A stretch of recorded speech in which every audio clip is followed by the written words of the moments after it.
receivers are automatically activated to warn of the impending hazard. Tests of these receivers normally are conducted by the National Weather Service every Wednesday around noon. When there is a threat of or existing severe weather in the area on Wednesday, the test is postponed until the next good weather day.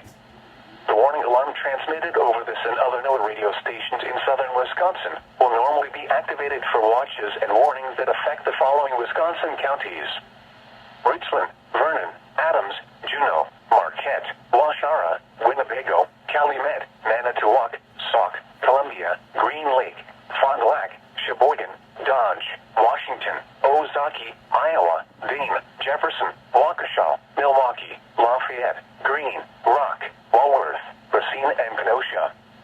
And the following Illinois counties: Stevenson, Boone, Winnebago, McHenry, and Lake.